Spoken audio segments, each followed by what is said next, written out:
A ver, esperemos.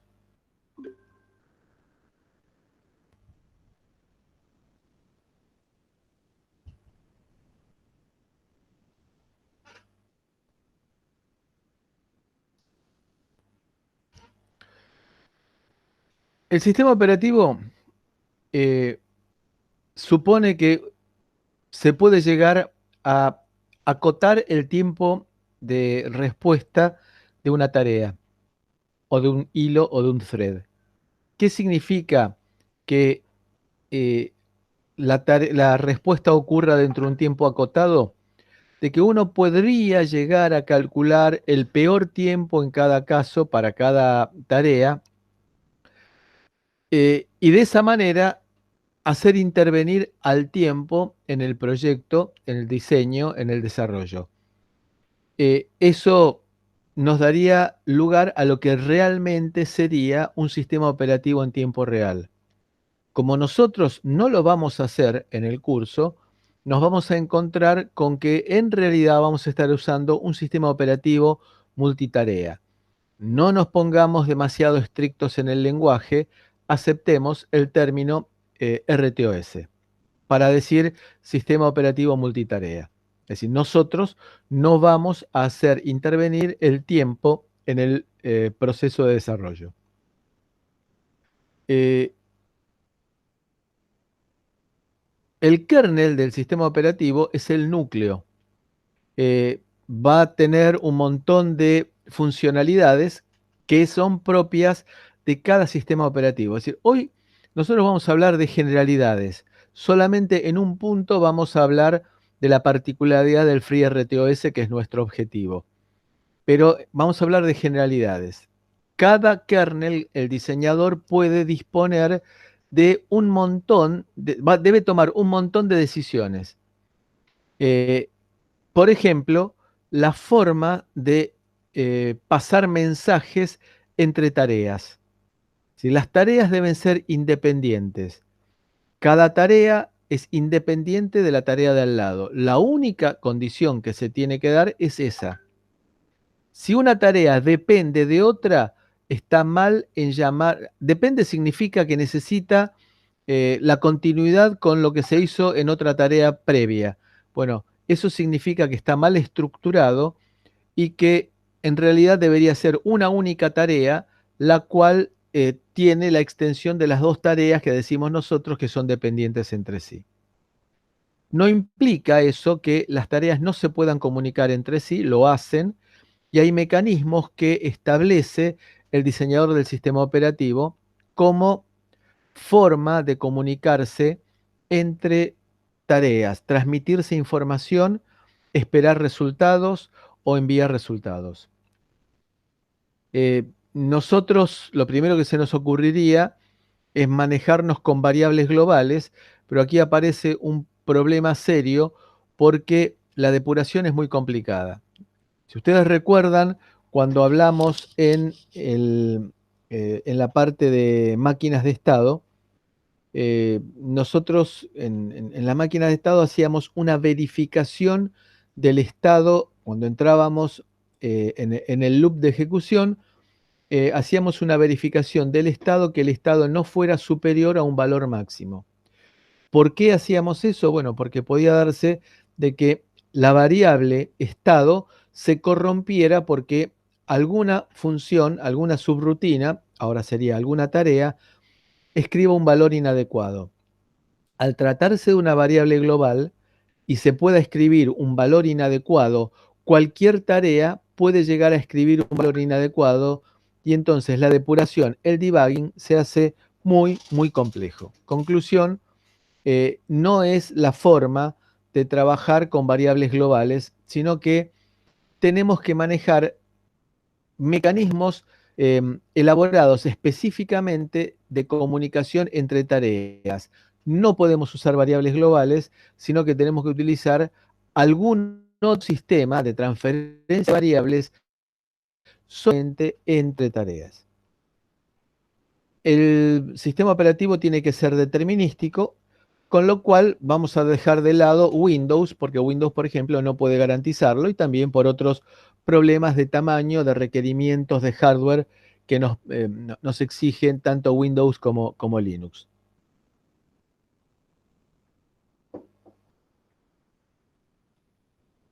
Empecemos con la parte de definiciones. Esta es la parte importante para que nos fijemos sobre este punto, y después las vamos a ampliar en el resto del capítulo, pero es muy importante que nos quedemos con la idea de que estas definiciones son generales, aplicables a cualquier sistema operativo. Después cada uno lo interpreta, lo implementa como mejor le conviene.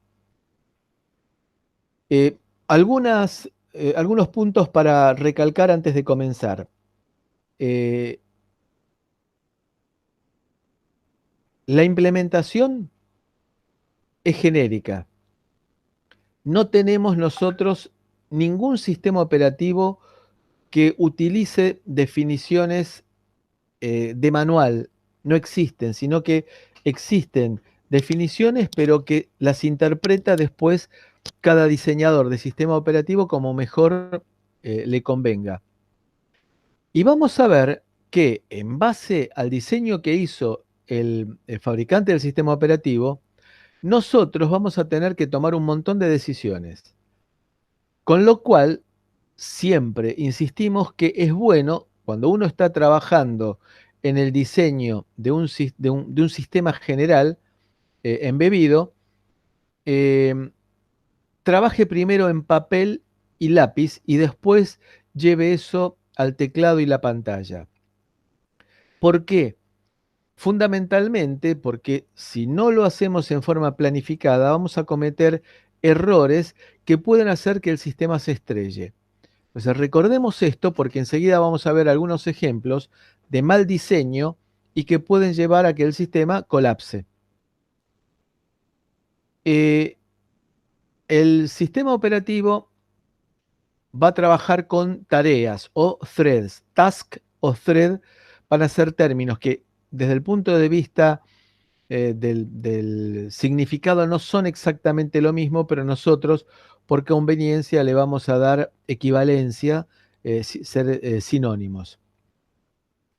Acá vemos tres tipos de tareas. Perdón, dos tipos de tarea. Dos tipos de tarea. Una tarea que es un loop, tiene una parte de inicio y luego entra en un loop y se ejecuta en forma permanente y se irá ejecutando un pedacito, se conmutará, se ejecutará otro pedacito de la tarea 2, se parará, se ejecutará un pedacito de la tarea 3, se volverá a ejecutar otro pedacito de la tarea 1, otro pedacito de la tarea 2 y así sucesivamente. Para diferenciar aquí es que las tareas 1 y 2 son un loop, son de ciclo continuo, mientras que la tarea 2 tiene principio y fin. Con lo cual, la tarea 3 tiene principio y fin. Con lo cual, eh, una vez que se ejecutó, podemos eliminarla. ¿Por qué querremos eliminar una tarea? Por algo bastante simple, que es lo que vemos aquí.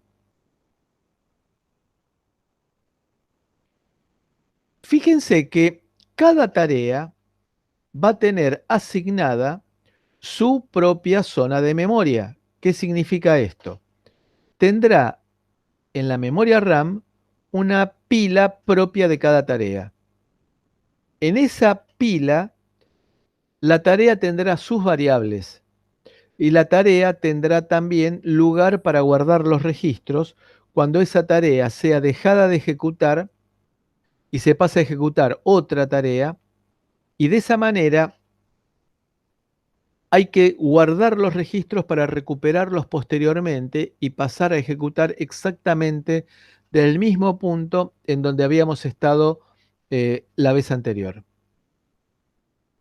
A su vez, cuando el multiplexor va conmutando, está un cierto tiempo en cada tarea. Ahora, ustedes imagínense que hay una tarea que tuvo principio y fin y no se ejecuta más. Entonces, la tarea N, por ejemplo, llega a la tarea N y dice, ¿tenés algo para hacer? No. Bueno, volvemos y vamos a la tarea 1. Acá hay dos cosas. La tarea N se ejecutó una vez y no se necesita más. Con lo cual está ocupando memoria RAM innecesariamente y está usando tiempo porque vamos a llegar a la tarea N, le vamos a preguntar, ¿hay algo que hacer? Y dice que no. Cosa que va a ser siempre así.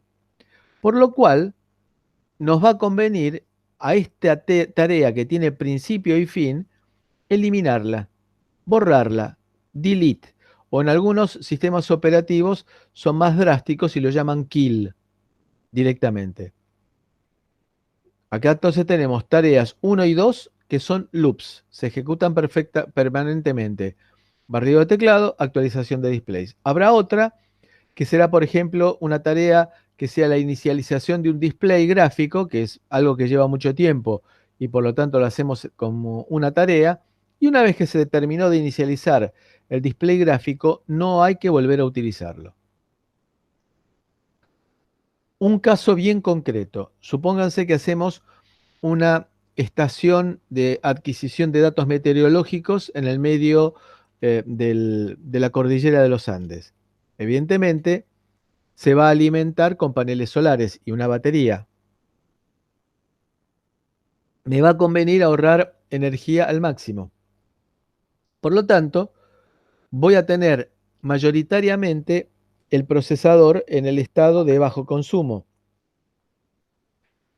En el caso de la tarea 3 será, por ejemplo, enviar los datos adquiridos utilizando una comunicación satelital, enviar los datos adquiridos a una central una vez por hora.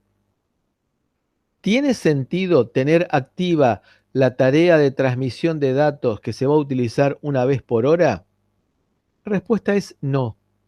Me va a convenir matar la tarea eliminar la tarea cuando terminé de transmitir y volver a crearla y rehabilitarla dentro de una hora.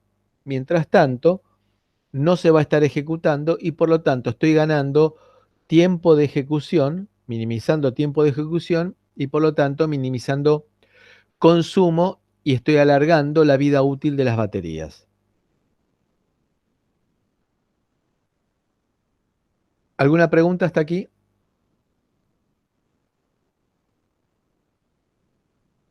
Suspender la tarea en ese caso no tendría el mismo efecto. O sea, no le va a Eh, preguntar más si tiene cosas para hacer o no. sí, pero va a seguir gastando memoria.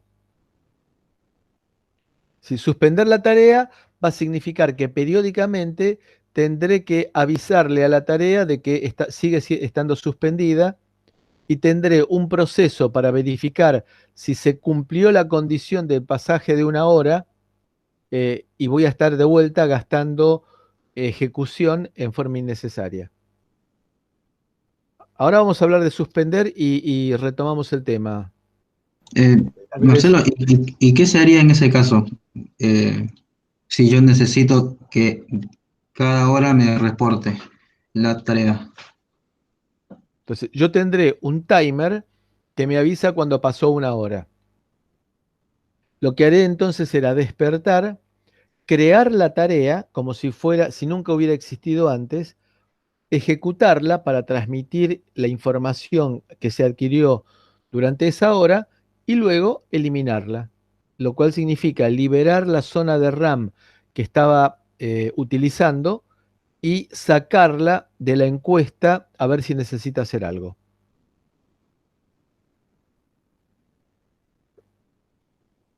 Ok, Bueno, las prioridades em, serán de tipo estático y dinámico. Bien, ¿qué significa prioridad? Es algo equivalente a lo que nosotros hemos visto con el microcontrolador y las interrupciones. Si están habilitadas, una interrupción o excepción de mayor prioridad corta la ejecución de una tarea de menor prioridad, de una interrupción de menor prioridad, de una interrupción de menor prioridad. Acá lo trasladamos. Si trabajamos con prioridades y aparece una tarea de mayor prioridad que la que se está ejecutando actualmente, se detiene la ejecución de la tarea de menor prioridad y se pasa a ejecutar la tarea de mayor prioridad. Fíjense que acá puse varios if. Uno de ellos es si trabajamos con prioridades. ¿Por qué? Porque podemos suponer, para casos en los cuales no me preocupe demasiado, que no tenga eventos que sean de respuesta urgente, de alta prioridad, me va a resultar más fácil trabajar con todas las tareas con igual prioridad. Diferencia entre prioridad de interrupción y prioridad de tarea. En primer lugar, en general se enumeran inversamente. Cuanto menor sea la prioridad de una interrupción, mayor es el requerimiento de prioridad. Recuerden ustedes que la excepción de mayor prioridad, que era el reset, tenía una prioridad de -3. Aquí, en los sistemas operativos, al menos lo que yo conozco, cuanto mayor es el número asignado a la prioridad de una tarea, mayor es la prioridad. Las prioridades se pueden caracterizar como estáticas y dinámicas. Una prioridad estática es una prioridad que se fija en el momento de programación y no se cambia nunca. Las prioridades dinámicas son aquellas que se pueden modificar en tiempo de ejecución. Y esto es importante, de modificar la prioridad en tiempo de ejecución para eventualmente tratar de solucionar alguno de los problemas que nos van a ir apareciendo.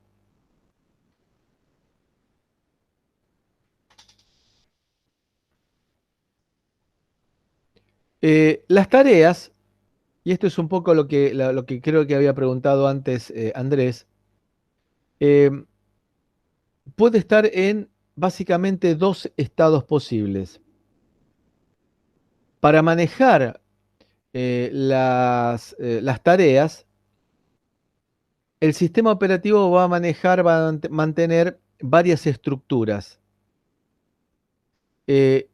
Habrá una lista de tareas en condiciones de ser ejecutada, o ready, y habrá una lista de tareas suspendidas. Suspendidas significa que están esperando algún evento.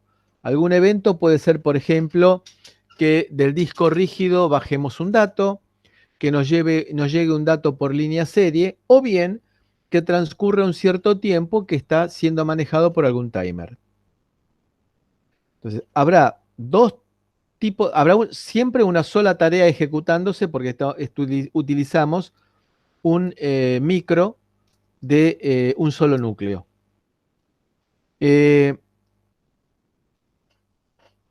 Entonces, va a haber una tarea ejecutándose, habrá un conjunto de tareas en condiciones de ser ejecutadas y habrá un conjunto de tareas que están suspendidas, que están esperando algo.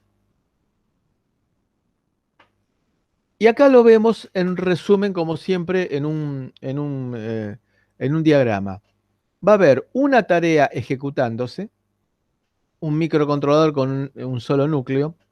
Vamos a tener un conjunto de tareas que están listas y algún conjunto de tareas que están bloqueadas o suspendidas. Están esperando un recurso.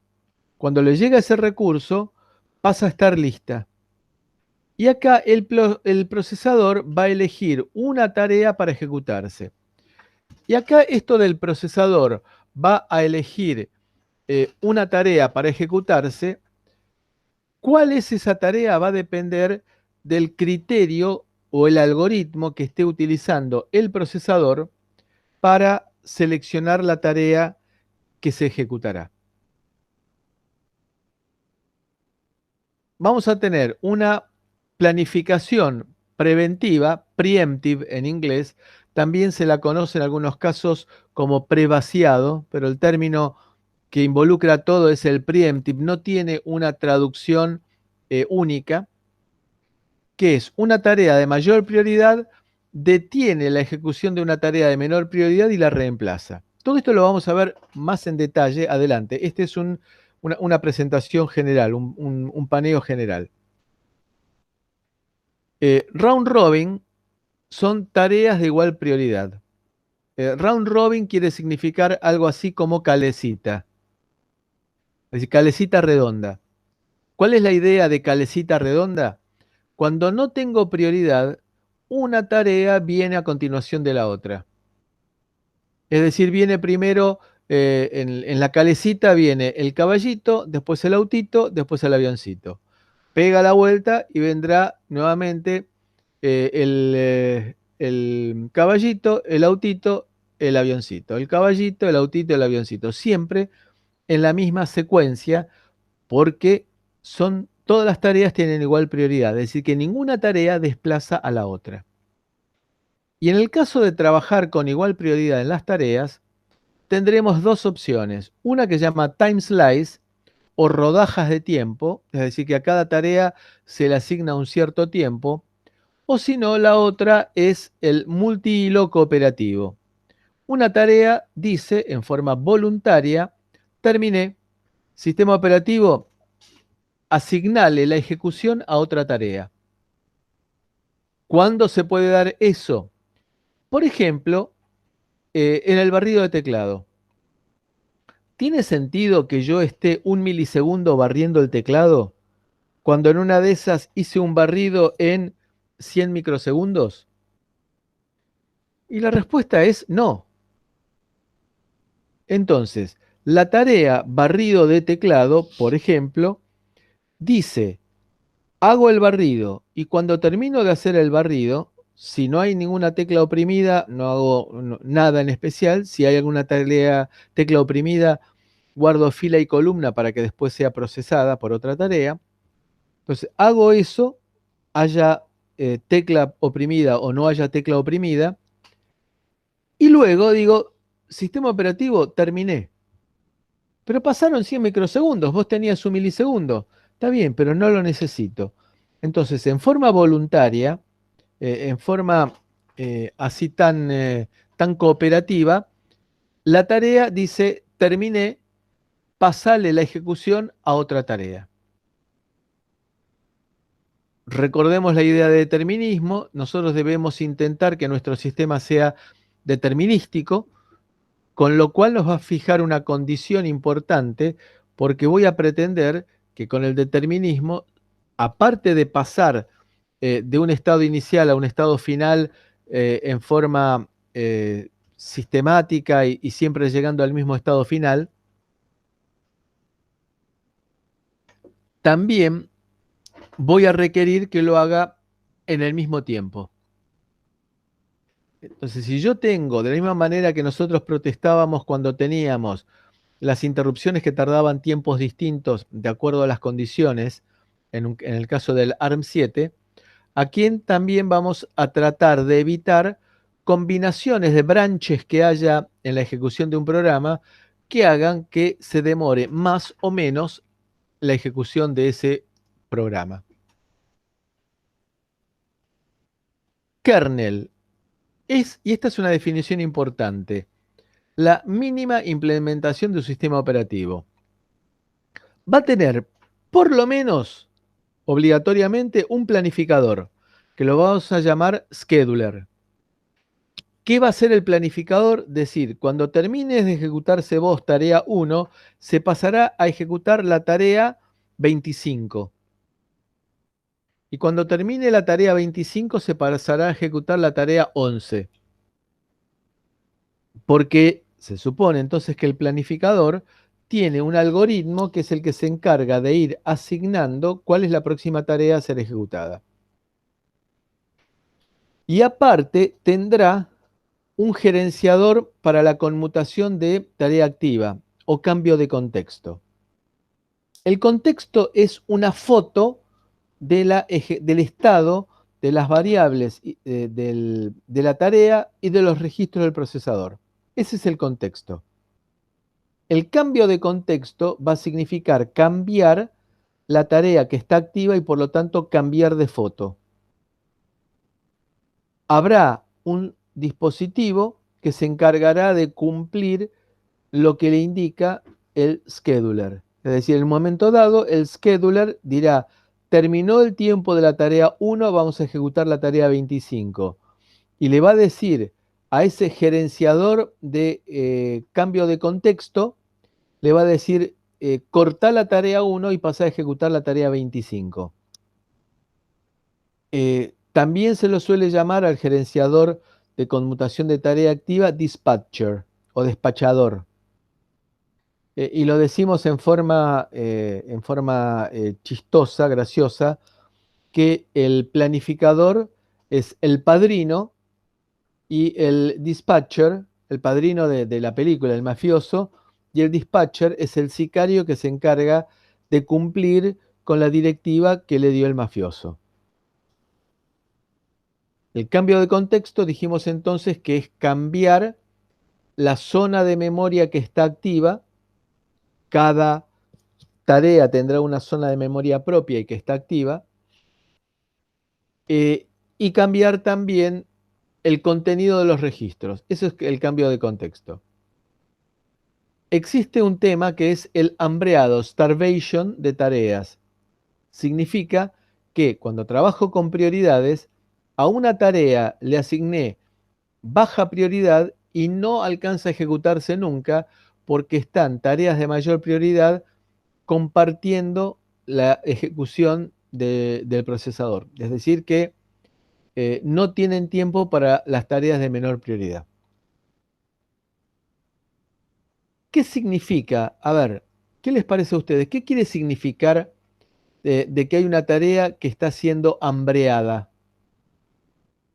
¿Por qué se da que está siendo hambreada? Porque tiene baja prioridad. ¿Pero de quién es la culpa? ¿De la tarea? ¿Del microcontrolador? ¿De quién? Del diseño de la prioridad de tareas. Estás teniendo dos tareas o más, haciendo una calecita entre ellas, en vez de habilitarle eso. Claro. Habilitarle a Es decir, por actuar. eso, ¿recuerdan ustedes que dije hace unos minutos de que era recomendable planificar con papel y lápiz la asignación de prioridades y analizar quién podía interrumpir a quién en la ejecución de las tareas? Bueno, eso es importante. El hambreado o starvation de tareas se da cuando hice mal la planificación de las prioridades. Y la inversión de prioridades también está dado porque hubo mal diseño. ¿Qué significa la inversión de prioridades? Supónganse ustedes que tengo tres tareas de prioridad muy alta, de prioridad mediana y de prioridad baja. La tarea de prioridad alta y la tarea de prioridad mediana están pausadas, están frenadas, están inactivas, están esperando algún recurso. Por lo tanto, se le da tiempo de ejecución a la tarea de baja prioridad. La tarea de baja prioridad toma un recurso. Por ejemplo, ese recurso puede ser un display y se pone a escribir sobre el display. Se despierta, dejó de estar suspendida la tarea de alta prioridad y también quiere escribir en el display. Pero resulta que el display lo tiene ocupado la tarea de baja prioridad. Por lo tanto, la tarea de alta prioridad dice, no tengo nada que hacer. A ver, sistema operativo, kernel, decidí vos qué hacer. Y justo se dio que en este lapso se despertó también, se activó la tarea de mediana prioridad. Por lo tanto, se deja de ejecutar la tarea de alta prioridad y se pasa a ejecutar la tarea de mediana prioridad. Hace sus cosas, termina de ejecución. Y cuando le dice sistema operativo terminé de ejecución o pasa el tiempo asignado, el sistema operativo dice, uy, acá tengo la tarea de alta prioridad. Entonces se la pasan la pelota entre la tarea de alta prioridad y la de media prioridad y no le dan tiempo de ejecución a la de baja prioridad. Con lo cual, el recurso display quedó asignado a la tarea de baja prioridad y aquellos que la necesiten no van a poder utilizarlo y se quedan frenados. Es decir, el concepto de inversión de prioridades se da de vuelta porque planifiqué mal la asignación de prioridades y por ese motivo va a haber una tarea que se va... La tarea de baja prioridad se está comportando como si fuera una tarea de alta prioridad porque retiene un recurso y no lo libera más. Entonces, la inversión de prioridades también es un problema que vamos a ver más en detalle luego y que está vinculado con la mala asignación de prioridades, es decir, la mala planificación del proyecto. El deadlock también es un problema de que hay recursos. La tarea A tomó el recurso 1, la tarea B tomó el recurso 2. Entonces, la tarea A requiere el recurso 2 que tiene la tarea B tomado y la tarea B requiere el recurso 1 que tiene la tarea A tomado. Es decir, que acá hay un cruce. Ninguno de los dos libera el recurso y está esperando el recurso que tiene la otra.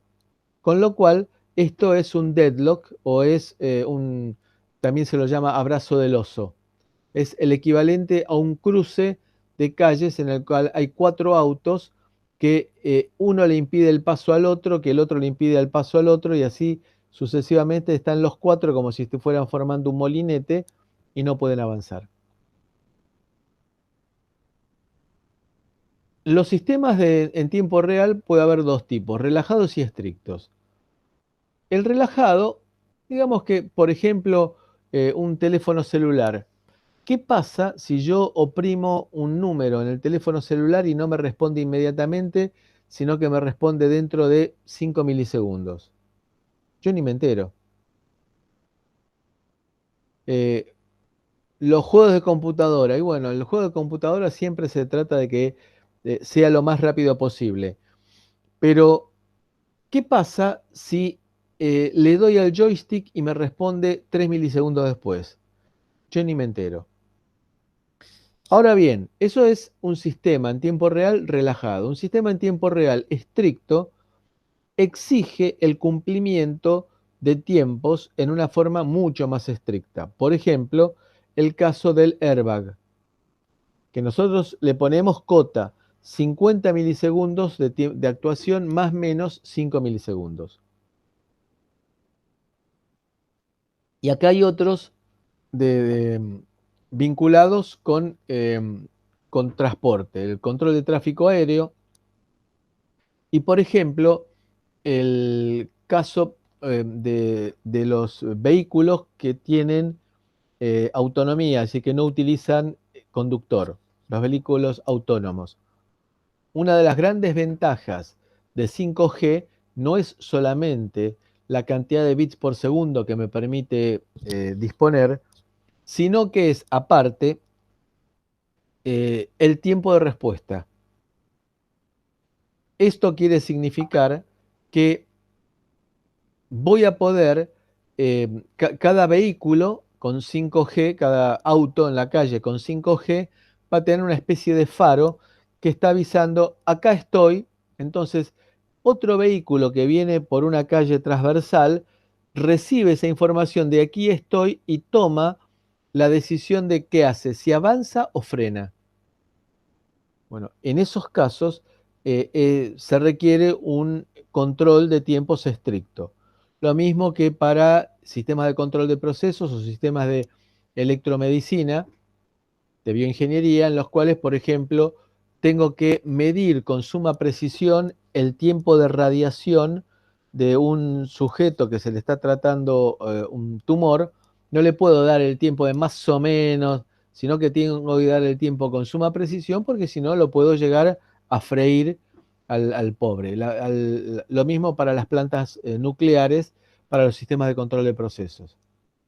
Tienen que reaccionar en un tiempo estricto. Bueno, el sistema operativo, tenemos al usuario y el sistema operativo aparece en el medio de la aplicación y el hardware. Entonces acá tenemos el usuario que está ingresando datos y leyendo resultados, una aplicación que se encarga de leer los datos y generar resultados, y luego tenemos el sistema operativo que se encarga de comunicarse con el hardware. con lo cual la aplicación queda aislada por el sistema operativo hacia el hardware.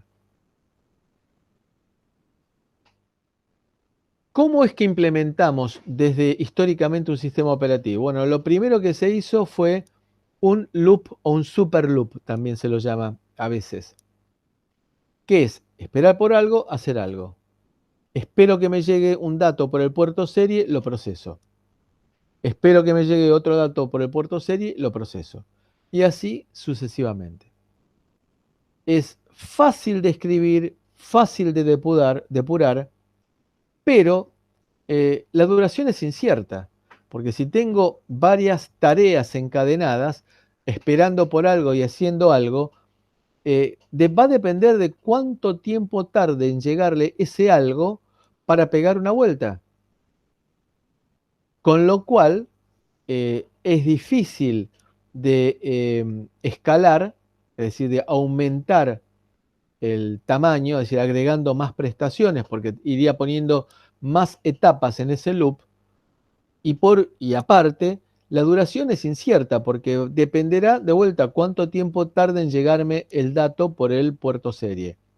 Lo cual significa que este sistema no es determinístico. Por lo tanto, se utiliza solamente en sistemas muy simples que se resuelven con muy poca actividad, con muy pocas tareas. Pero históricamente fue lo primero que apareció.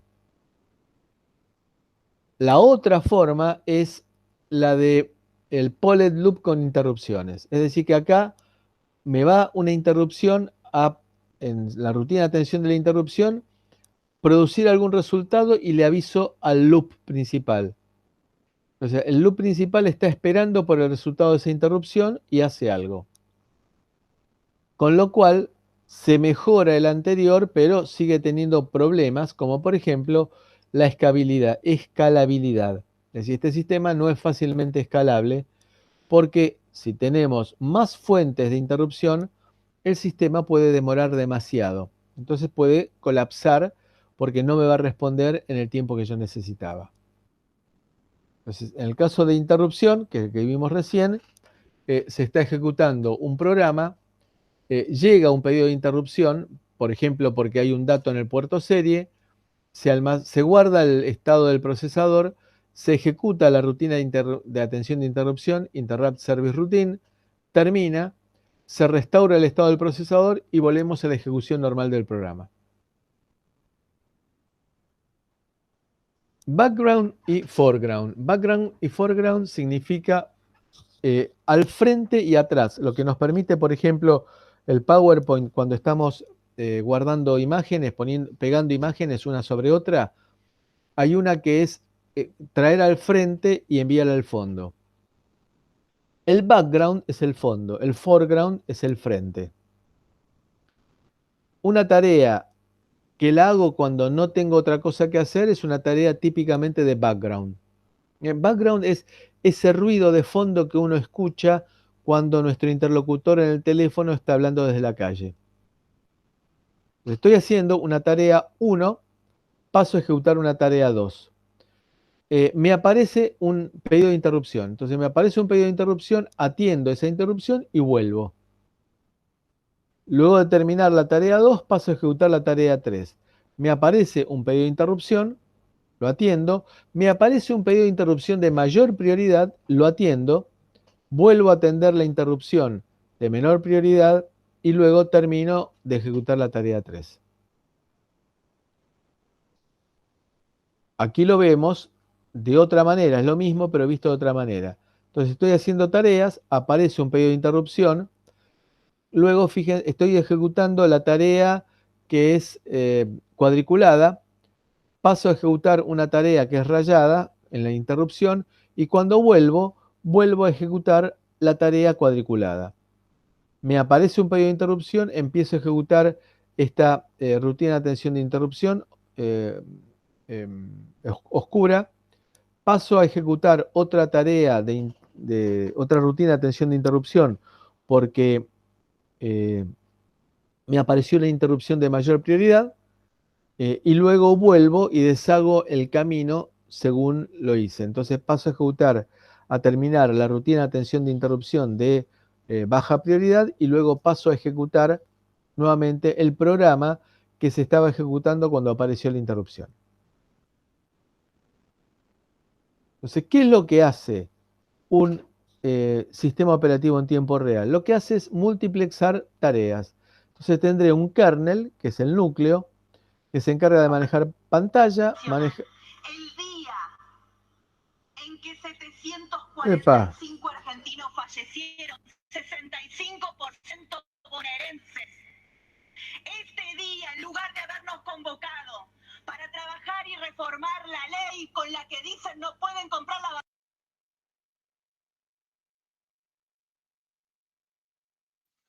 Se enojó un diputado, me parece ahí.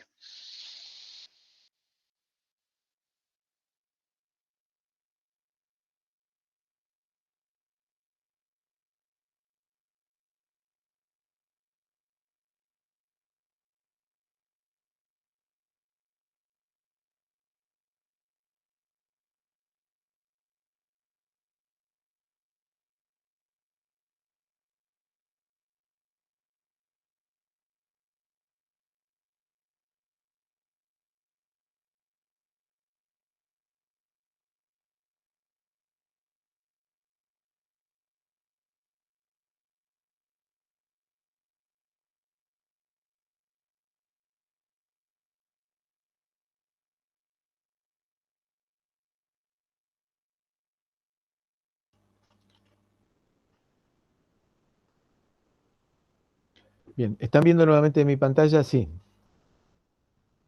Sí, Bueno. Tenemos entonces que el kernel se va a encargar de manejar la pantalla, de manejar TCP/IP y de procesar datos. En forma prolija, va a ir conmutando de tarea, presentar pantalla, luego conmutará a manejar comunicación de Internet y luego procesar datos. Y todo ello a través de, por ejemplo, interrupciones que le avisan al loop que corresponde a cada una de estas tareas. Una tarea de manejar pantalla, otra tarea de manejar TCP/IP, otra tarea de procesar datos. Eventualmente, interrupciones externas van a generar datos que van a ser utilizados por cada una de estas tareas. El kernel se va a encargar de efectuar una supervisión de alta prioridad. Digamos, puede que esté previsto que el kernel del sistema operativo pueda tener actividades de supervisión. Vamos a tratar de entender con un ejemplo qué es lo que se hace. ¿Qué quiere significar esto? Las tareas se hacen de a una por vez. Puede haber alguna tarea que se cuelgue. ¿Por qué? Y porque tenía que manejar una impresora y la impresora se quedó sin papel. Es un ejemplo extremo el que estoy poniendo. Entonces, el kernel va a encargarse de manejar el tiempo asignado a cada tarea, pero va a ir supervisando también cómo se está ejecutando cada tarea. Cuando vea que una tarea se apropió del procesador, por ejemplo, de vuelta por mal diseño, porque se quedó esperando que se libere la impresora porque se quedó sin papel, entonces el sistema operativo, el kernel, se va a encargar de detectar qué tarea se quedó colgada, desactivar el cuelgue de esa tarea si puede hacerlo, por ejemplo, generando una alarma para avisarle al operador de que la impresora se quedó sin papel, o bien dándole un par de sopapos a la tarea y sacándola de circulación. Entonces, ¿cuándo necesitamos un sistema operativo en tiempo real? Cuando quiero rápidamente implementar un proyecto teniendo el esqueleto que me provee otro y yo me tengo que concentrar solamente en las tareas. La parte de inicialización, por ejemplo, se va a encargar de hacerla el sistema operativo, lo cual me salva un montón de tiempo. Y vamos a ver también que cuando tenga que manejar tiempos en la ejecución, me va a resultar muy fácil implementarlo por medio de funciones que me provee, de APIs que me provee el sistema operativo. Entonces, el RTOS es equivalente a comprar una placa de las que uno se encuentra en las casas de electrónica. Entonces, de la misma manera que elijo la placa con algún criterio técnico, también voy a elegir el sistema operativo que voy a utilizar con algún criterio técnico, como podría ser, por ejemplo, plaquetas que tengan asociado un sistema operativo. Es decir, que me permitan trabajar con un sistema operativo. Puede darse el caso que una placa que sea muy buena no esté previsto que tenga la facilidad de utilizar un sistema operativo, con lo cual tendría yo que ponerme a, tendría que importar el sistema operativo genérico e implementarlo sobre esa placa. Ese hecho de tomar un sistema operativo genérico e implementarlo sobre una placa se llama portear el sistema operativo, de portearlo a la placa. Adaptar el sistema operativo escribiendo algunas funciones que son propias del hardware, adaptarlo a los requerimientos de la placa que voy a utilizar. A ver, ¿cuándo necesito un sistema operativo en tiempo real? Cuando tengo múltiples actividades que son independientes entre sí. Resaltamos aquí el hecho de que sean independientes. Si son dependientes, no sirve. Es decir, está mal diseñado. Las tareas tienen que ser independientes. ¿Habrá mecanismos de comunicación entre las tareas? Sí. Lo que no puede haber es una tarea que dependa directamente de otra. Es decir, que para ejecutar una tarea se tenga que haber terminado de ejecutar otra tarea, porque significa que hice mal en cortar lo que debía ser una sola tarea en dos. Es muy piola trabajar con un sistema operativo cuando yo tengo múltiples entradas y múltiples salidas, que requiere cada una de las salidas un procesamiento de las entradas. Es decir, que esto me permite a mí trabajar en forma independiente para generar cada salida, vinculando las entradas y la historia para cada salida. Entonces el sistema operativo en tiempo real ahí es bárbaro porque tendré una tarea para generar cada salida. Entonces ya me está resolviendo el tema que habíamos dicho en su momento que era importante, que era el tema de keys. También cuando tengo que manejar flujos de datos, por ejemplo, Internet, TCP/IP, porque suele estar resuelto dentro del sistema operativo, o para los sistemas operativos más populares existen usuarios que previamente lo resolvieron. Es lo que eso se llama middleware, ware en el medio, lo mismo que software y hardware y firmware. Hay otro que se llama middleware, lo que está en el medio. Son funciones que me permiten, por ejemplo, manejar redes porque alguien, o en forma gratuita o en forma onerosa, resolvió el problema de la comunicación por redes y entonces me ofrece una función que se encarga de recibir un paquete de datos y mandarlo a través de algún tipo de red. Con lo cual evito tener que meterme a diseñar toda la parte de manejo de redes. Entonces ya está o en el RTOS o en el middleware que existe para ese RTOS, con lo cual zafo y gano tiempo en la ejecución. También algo similar para el manejo de archivos. Ustedes dirán, no, pero yo no tengo ningún disco rígido en mi sistema. No, pero probablemente tenga una tarjeta SD y la tarjeta SD se maneja, es recomendable manejarlo como si fuera un sistema de archivos, un file system. O bien, para el caso en el cual trabaje en forma gráfica y para lo cual tendré que conseguir para el display gráfico que conseguí el middleware apropiado que me provee algún diseñador para poder manejar esta placa gráfica o este display gráfico desde mi placa de diseño. ¿Qué es lo que puedo esperar de un sistema operativo en tiempo real? El gerenciamiento de tareas, es decir, el scheduling, determinar cuál es la próxima tarea a ser ejecutada y conmutarla. Manejo de timers. En lugar de tener que dedicarme a programar un timer y dedicar a aprenderme la decena de hojas de programación del timer, le digo simplemente wait 5, y con lo cual espera 5 milisegundos o delay 5 según la versión del sistema operativo que se trate. Se va a encargar de, por ejemplo, el sistema operativo de supervisar dispositivos de entrada-salida. Una impresora. Bueno, para manejar una impresora tendré una tarea. Chau, le tiro el problema a la tarea. Asignación dinámica de memoria. Cuando creo una tarea, tengo que gastar zona de RAM asignándole a esa tarea una pila, un tamaño de pila. Cuando se terminó de ejecutar esa tarea, liberaré ese tramo de memoria RAM llamado pila. Lo liberaré significará que quedará disponible para el próximo usuario, para la próxima tarea que se cree.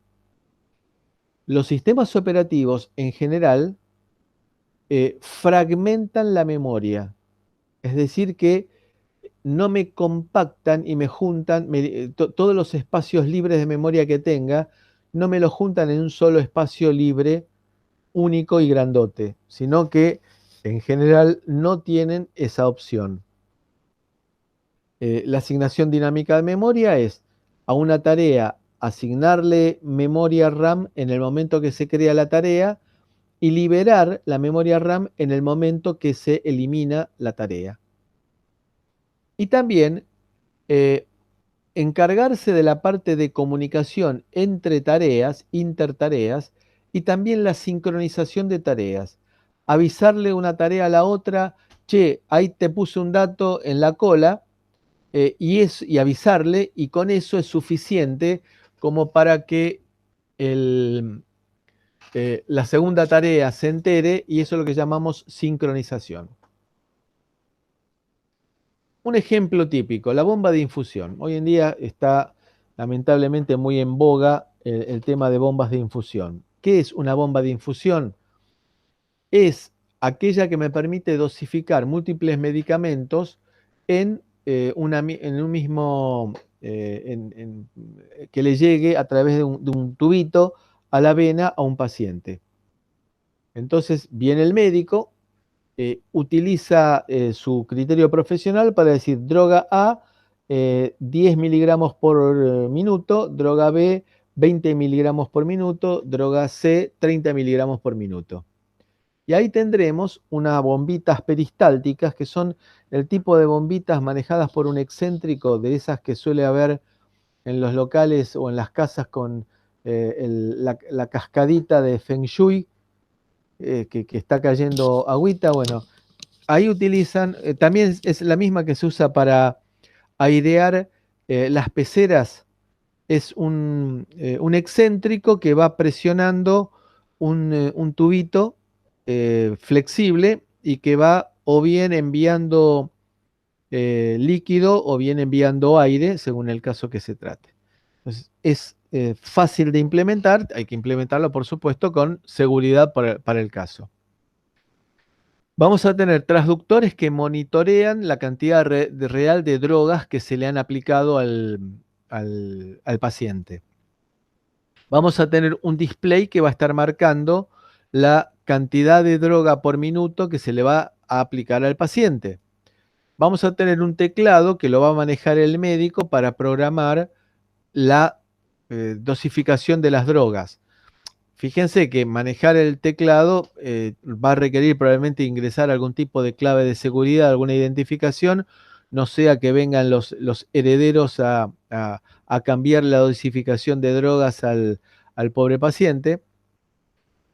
Si esto lo implementamos nosotros como un loop, habría que encargarse de inicializar la totalidad de las interfaces, el PLL del procesador, los timers y todo ese tipo de cosas. Y acá habría también, si hago a través de un loop, la posibilidad que el sistema se cuelgue y quede el paciente sufra riesgo de vida.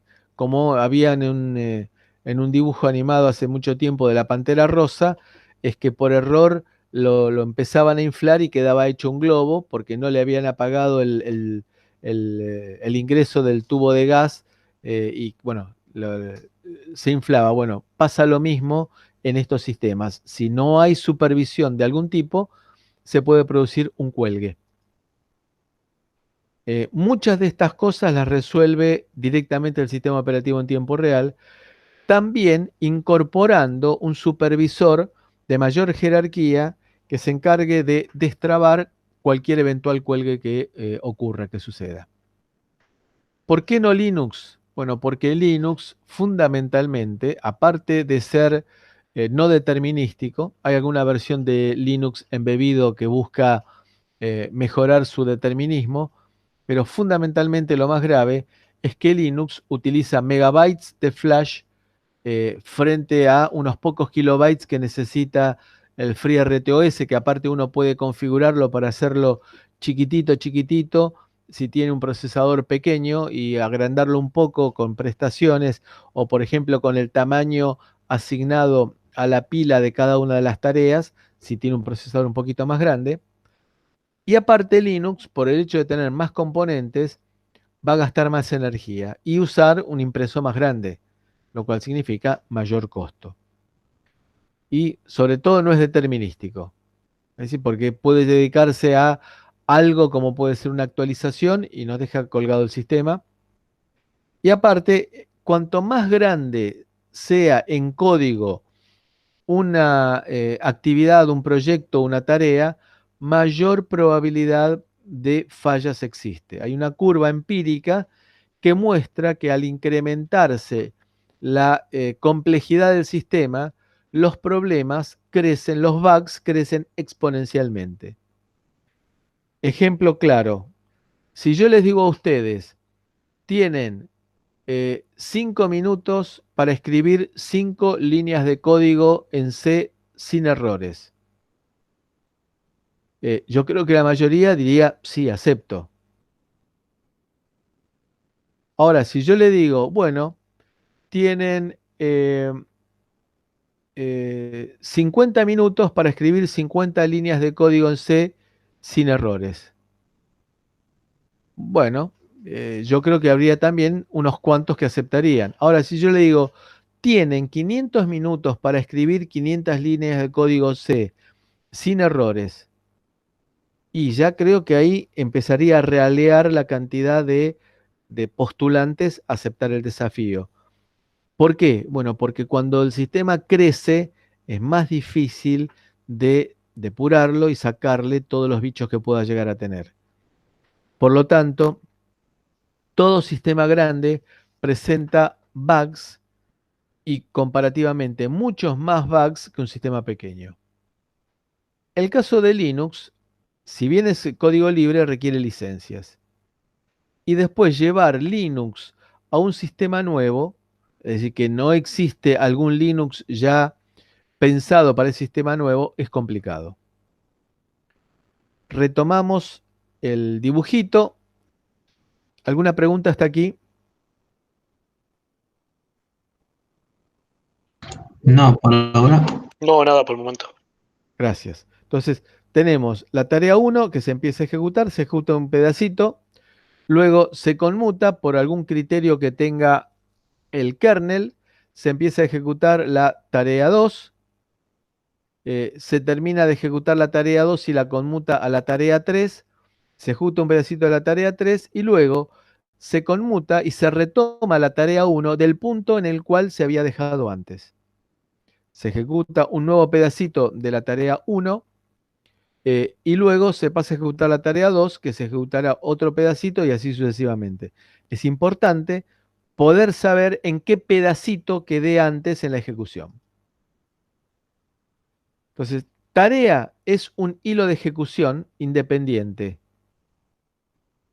capaz de ejecutarse en paralelo, no dice simultáneamente, dice en paralelo con otros hilos de ejecución. Entonces, aquí aparece la definición más estricta de entre tarea e hilo, vinculando tarea e hilo. Cada tarea va a tener su propia pila. Puede ser una pila para el supervisor y otra pila para el usuario. Las tareas deberán sincronizarse por medio de mensajes o memoria compartida, o como ustedes quieran llamarlo. Memoria compartida significa una zona de memoria que puede llegar a ser accedida por más de una tarea y controlada por flags, que los vamos a llamar semáforos. Nunca las tareas se deberán comunicar directamente entre ellas. Nunca las tareas se deberán comunicar directamente entre ellas. Utilizando Service Call, aquella interrupción por software que habíamos visto en la clase anterior, podrán solicitarle al sistema operativo alguna funcionalidad. Por ejemplo, acceder a una zona de memoria, por ejemplo, acceder a un periférico. En principio, una tarea es una función y que puede acceder a variables o dispositivos como cualquier otra función. En ese sentido, es recomendable que vean en el libro de Barry la forma en la cual en el FreeRTOS se manejan las tareas. Van a ver que es muy simple, muy sencillo. Hay un espacio en el cual tendré que escribir mi código. Me dan ya la estructura de lo que es una tarea y yo tendré un lugar en el cual me falta que me digan escriba aquí. Bueno, imaginemos, por ejemplo, un loop perpetuo que quiero medir temperatura y para lo cual tengo que leer un conversor analógico a digital. Este es un sistema operativo genérico, no es FreeRTOS, esto es genérico. Digo, por ejemplo, voy a diferenciar las tareas que sean del usuario de las tareas que sean del sistema operativo. Por el nombre. Por ejemplo, en este caso, le voy a decir app de application, escrito por el usuario, guión bajo task ADC, tarea conversor analógico digital. Y le paso un puntero a argumentos, que eso lo vamos a ver bien en detalle con el FreeRTOS. While 1, un loop perpetuo.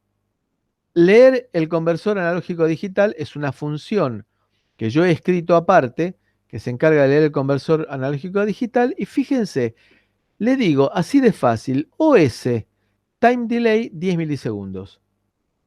Y acá está la diferencia entre app y OS. Este lo escribí yo y esta es una API que me da el fabricante del sistema operativo. En este caso será una función del sistema operativo que demora 10 milisegundos. ¿Qué es lo interesante de todo esto?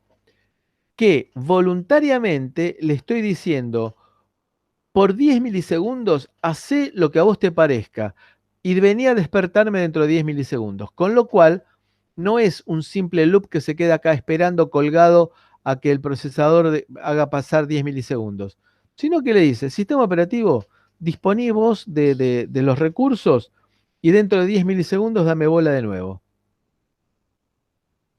Entonces, esto es la lectura de un conversor analógico a digital y esto es una función que nos provee el fabricante del sistema operativo para hacer una demora de 10 milisegundos. Fíjense que no me tuve que meter con el timer, que no es difícil de programar, pero tampoco es una pavada para programar. Las tareas no tienen por qué ser loops, pueden tener principio y fin. Puede ser que una tarea... ¿Cómo? Una consulta le hago.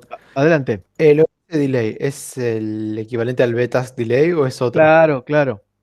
En el Ok. caso, el btask delay sería la implementación que hizo Don Barry de este concepto así genérico de OS Task Delay. Por eso es que estamos usando una nomenclatura en general para no casarnos exclusivamente con el FreeRTOS. Ok, perfecto. Puede ser que una tarea se cree cuando algún evento externo lo justifique, por ejemplo, cada hora cuando tengo que transmitir a la estación base lo adquirido por el sistema de adquisición de datos que tengo en el medio de la cordillera. Eh, ¿Qué pasa entonces? ¿Cómo haríamos nosotros el caso de la estación meteorológica en el medio de la cordillera? Diría, app, la escribo yo, application, esto es una convención mía, ¿eh? Yo la podría llamar PP Task Low Fluid, pero podría ser de cualquier manera. Por ejemplo, una tarea que se creó porque en un tanque de agua se llegó al nivel inferior de agua, entonces se creó una tarea que se encarga de activar la bomba. Entonces acá escribo el código que se encarga de prender la bomba. Cuando la bomba ya está prendida, ya me desentiendo, no estoy en el estado bajo. Fíjense, ¿qué le digo? Sistema operativo, borrame. Bueno, acá les voy a pasar entre lo que está entre paréntesis, en los puntos suspensivos, los datos necesarios para que el sistema operativo sepa qué tarea tiene que borrar. Entonces le digo, sistema operativo, sacame del medio. Entonces, aquí voluntariamente no es que le cedo el control por un tiempo al sistema operativo, sino que simplemente le digo, borrame, sacame de circulación. ¿Cómo creo tareas? Las tareas son creadas por mí. Yo invoco utilizando la sintaxis del sistema operativo, invoco la creación de tareas.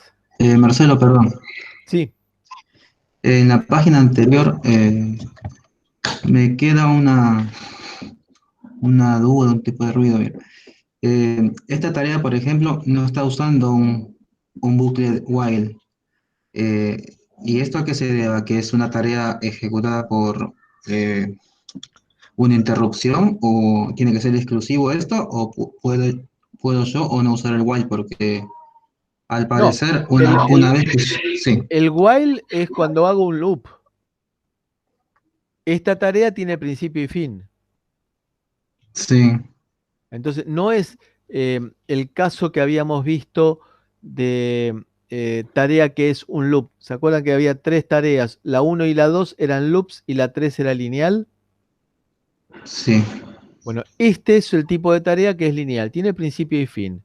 Se activó, por ejemplo, por una interrupción en el cual tenemos un sensor de nivel bajo en el tanque. Se activó, se creó la tarea esta de manejo se creó la tarea Up Task Low Fluid, que lo que hace es simplemente prender la bomba para salir del estado de bajo nivel del fluido. Y luego se termina. No tiene sentido dejarla prendida sabiendo que ya no es necesario volver a prender la bomba porque la bomba ya está prendida.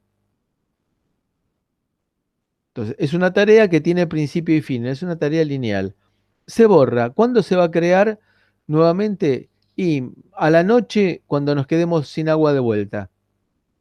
Durante todo ese tiempo, estoy ahorrando ejecución, estoy ahorrando un montón de cosas en el procesador, con lo cual optimizo el uso del procesador y los recursos del procesador.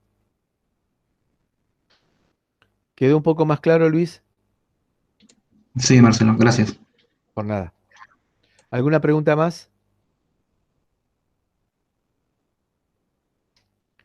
Bueno, la tarea, ¿cómo se crea? La tarea la creo yo utilizando la sintaxis que me exige el fabricante del sistema operativo.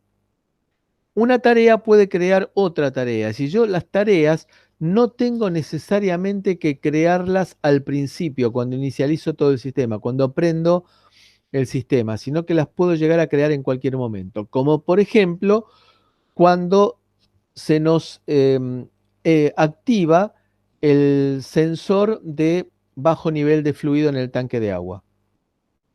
Entonces, ahí puedo crear una tarea.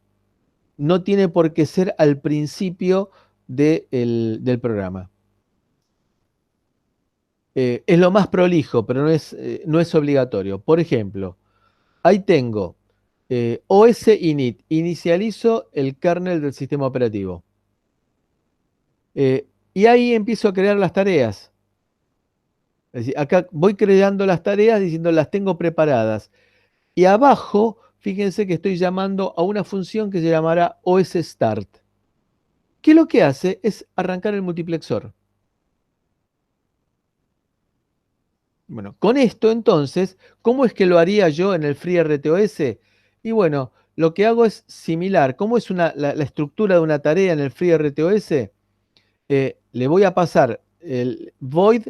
¿Por qué? Porque la tarea no devuelve nada. Y acá le estoy pasando un puntero a parámetros también void. Acá defino el nombre de la tarea, que la llamo tarea 1 is running. ¿Es imprescindible ponerle nombre? ¿El procesador se va a comportar distinto con una tarea porque tenga nombre? ¿Qué pasa si en lugar de ser la tarea 1 es la tarea 5 y yo le puse tarea 1? Nada. Le pongo nombre simplemente para que si yo me pongo a debuguear el sistema, me aparezca que en lugar de ser el proceso 1F4A, es la tarea task 1. Y luego, acá creamos, en este caso creamos un loop, que lo que se encarga es de imprimir el nombre de la tarea. Y acá creamos una demora. Una demora en forma bastante a pedal, porque no estoy utilizando las herramientas que me da FreeRTOS para manejar tiempo, sino que estoy haciendo un loop de demora a lo pavote. Bueno, esta es la estructura de una tarea.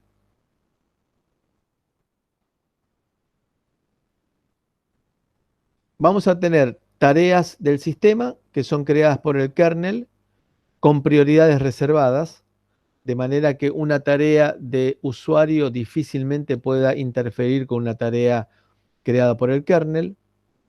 Y va a tener también resuelta las tareas del sistema la parte de inicialización. Eventualmente de logueo. Logueo debe interpretarse como ingresar algún tipo de clave por un teclado, por ejemplo. El kernel va a saltar una vez que se terminó la inicialización de tareas, la creación de tareas, el kernel arranca, salta a ejecutar una tarea pasando a un punto de entrada propio de cada tarea.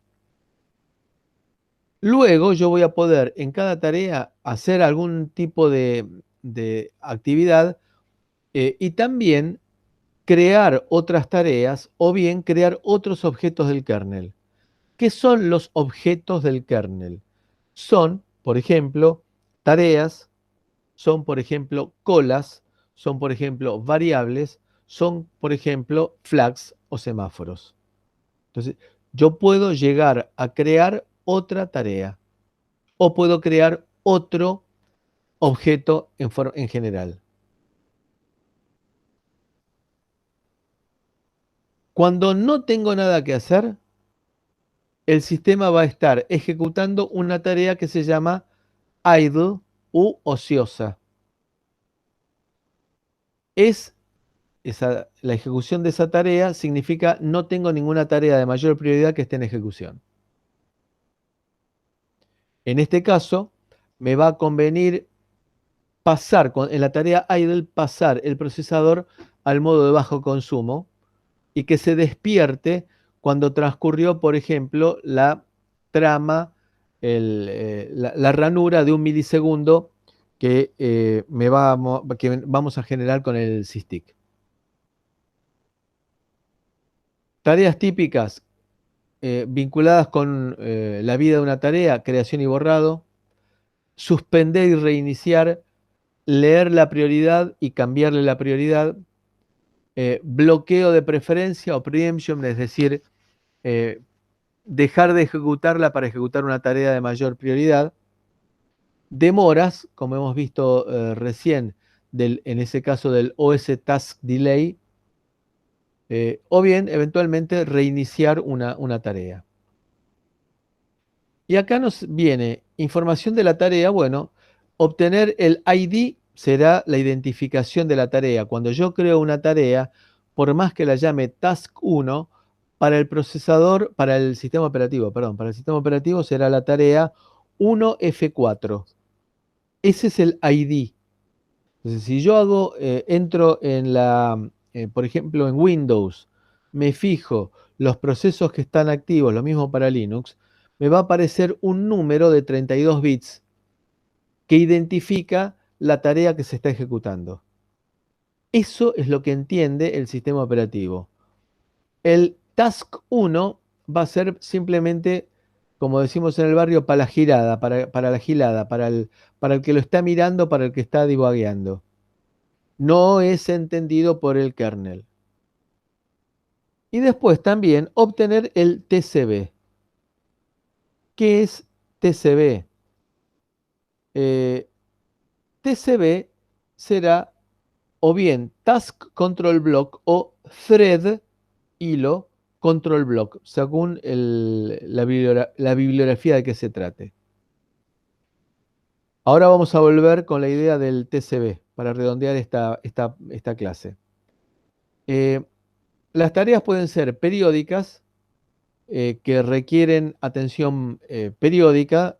Continuamente se está monitoreando alguna variable y se dice que se está vivo, por ejemplo, parpadear un LED, y aperiódicas, con eventos que uno no sabe cuándo van a ocurrir. Estas tareas normalmente van a estar inactivas esperando algún evento externo. La opresión de un pulsador, la llegada de un dato por puerta serie o bien un pulsador de emergencia. Y hay tareas que trabajan en régimen permanente, son las que llaman tareas de procesamiento continuo. Por ejemplo, la de estar muestreando un buffer para ver si llegó el dato que yo estoy esperando para activar la puerta del tesoro de un banco. Y hay que saber manejar las prioridades de estas tareas, porque si las manejo sin criterio se va a producir un colapso del sistema, un bloqueo del sistema. Entonces, tendremos tipos de tareas que son o bien loop perpetuo, es decir, que tienen inicio pero no tienen fin, se arranca el loop y no se para nunca, o bien tareas que se ejecutan hasta complementarse. Entonces, inicializo, creo los objetos del kernel, creo los loops que hagan falta y elimino o suspendo la tarea. Son los dos tipos de tarea que vamos a encontrar. Y acá llegamos al TCB o el Task Control Block. El bloque de control de tarea o bloque de control del thread, del hilo. Cada tarea, cuando es creada, va a generar en esas tablas que dijimos que tiene el sistema, en esas estructuras que dijimos que tiene el sistema, va a decir, he creado una nueva tarea. Si bien no existe una configuración universal tomada por todos los fabricantes del sistema operativo, hay ciertas cosas que tienen o tienen que existir. Por ejemplo, el estado actual de la tarea. ¿Qué significa? Está ready para ser ejecutada, está suspendida o está en ejecución. Bueno, ese es el estado de la tarea. La identificación única de la tarea, que eso lo escribe el sistema operativo en el cual crea la tarea. La prioridad de la tarea, que esa prioridad de la tarea se fijará en el momento de creación de la tarea y podrá modificarse en la ejecución. ¿Qué tipo de tarea se trata? ¿A qué va orientado? ¿Es una tarea para manejar caracteres o es una tarea para manejar stream de datos, flujo de datos? La ubicación, dónde está la pila de la tarea y el tamaño de la pila, y aparte el puntero a la pila que actualmente está usando la tarea para apuntarse a sí misma, a la zona en la cual están los datos que ella quiere guardar o leer. Y después informaciones adicionales para el debug, los mensajes que están vinculados con la tarea, en espera o aquellos que se han deseado. Bueno, toda esta parte es propia y característica del diseño de cada fabricante. Por ejemplo, acá tenemos una thread o task control block en el cual tenemos la identificación, el estado de la tarea salvada, un conjunto de recursos de la tarea, como pueden ser señales, eventos, memoria compartida, es decir, acá puedo tener dentro del TCB una zona de memoria compartida, indicar una zona de memoria compartida, y variables del sistema, variables propias del sistema. ¿Alguna pregunta?